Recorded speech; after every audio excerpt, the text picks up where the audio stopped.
আজকের পর্বে সহজ আরও একটি পাটিসাপটা পিঠার রেসিপি শেয়ার করব, যাদের পিঠা একদমই পারফেক্টভাবে তৈরি হয় না, প্যানের গায়ে আটকে যায় বা ভেঙে যায়।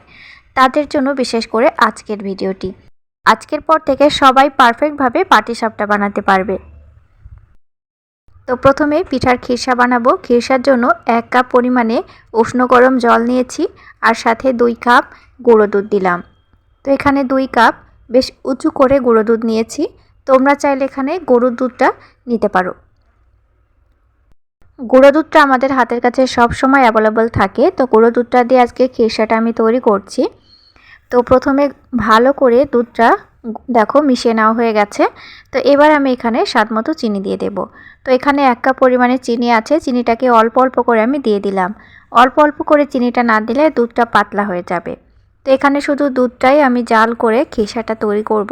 পাটিসাপটার পুর যত দুধ মেরে করা যাবে ততই কিন্তু টেস্টি হবে। তো ব্যাটারের জন্য এখানে 1 কাপ পরিমাণে ময়দা নিয়েছি। আজকের ব্যাটার ময়দা দিয়ে তৈরি করব। তো একটি বড় সাইজের বাটি অবশ্যই নিতে হবে। আর এখানে 1 কাপ পরিমাণে ময়দা আর সাথে একটু লবণ দিয়ে দিলাম। ভালো করে শুকনো উপকরণ মিশিয়ে নিতে হবে। এখানে আর কোনো উপকরণ লাগবে না। বেকিং সোডা বলো, বেকিং পাউডার বলো, কোনো কিছুর এখানে দরকার নেই। এবার এখানে 1.5 কাপ পরিমাণে জল লাগবে। তো প্রথমে 1 কাপ পরিমাণে জল দিয়ে দিলাম। বাকি জলটা পরে ব্যবহার করব। যখন দেখা যাবে ব্যাটার একটু গাঢ় হয়ে যাচ্ছে, তখন বাকি জলটা ব্যবহার করব। তো বন্ধুরা, এখানে যদি তোমরা বেকিং সোডা বা পাউডার ব্যবহার করতে চাও, তাহলে পাটিসাপটা আমরা যখন রুটিটা বানাতে যাব তখন এটা জালিদার হয়ে যাবে। তো জালিদার পাটিসাপটা দেখতে ভালো লাগে না। তো এই জন্য আমি এখানে কোনো উপকরণ আর ব্যবহার করব না। তো জল দিয়ে ব্যাটার বানানো হয়ে গেছে। ব্যাটারের ঘনত্ব হবে ঠিক এই রকম। খুব ঘনত্বটা মোটা করতে যাবে না, একদম হালকা করে ঘনত্বটা রাখতে হবে। দেখো, তো এখানে একটি ফ্রাই প্যান নিয়েছি। ফ্রাই প্যানের ওপরে হালকা করে একটু সাদা তেল ব্রাশ করে দিয়েছি। তেল খুব বেশি লাগবে না, আমি একবারই তেলটা ব্যবহার করেছি। তো দ্বিতীয়বার তৃতীয়বারে আমি আর তেল ব্যবহার করব না। তো দেখো, এই হাতাটার মাপে 1 হাতা করে যদি আমরা ব্যাটার দিই, তাহলে পিঠার মাপটা ঠিক থাকবে। তো এখানে যদি তোমরা 1.5 হাতা করে দিতে যাও, তাহলে পিঠার রুটি মোটা হয়ে যাবে, সাইজে বড় হয়ে যাবে, দেখতেও ভালো লাগবে না। তো এখানে খিরসাটা একটু বেশি করে দিতে হবে। খিরসা দেওয়ার পরে সুন্দরভাবে দেখো রোল হয়ে যাবে ঠিক এইভাবে।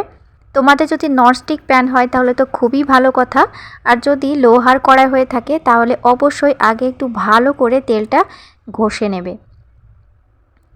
দেখো, একটি পিঠা আমাদের রেডি হয়ে গেল। তো আরেকটি পিঠা তোমাদেরকে বানিয়ে দেখাচ্ছি। তো প্রথমে 1 হাতা ব্যাটার তো দিয়ে দিয়েছি। এবার এখানে খিরসাটা দিয়ে দিলাম। খিরসা দেওয়ার পরে আলতো হাতে শুধু রোল করে নিতে হবে, বেশি চাপাচাপি করার দরকার নেই। দেখো, ঠিক এইভাবে রোল করলে সুন্দরভাবে প্যান থেকে উঠে আসবে, একটুও ভাঙবে না, প্যানের গায়েও লাগবে না।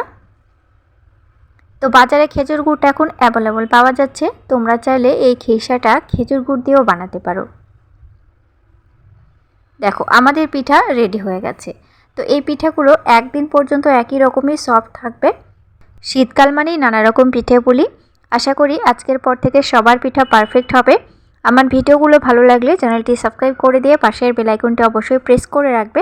সাথে অবশ্যই আমাকে কমেন্ট করবে। কমেন্ট করলে ভিডিও বানাতে ভীষণ ভালো লাগে। তাহলে নতুন নতুন রেসিপি নিয়ে ফিরে আসবো আবার পরের এপিসোডে।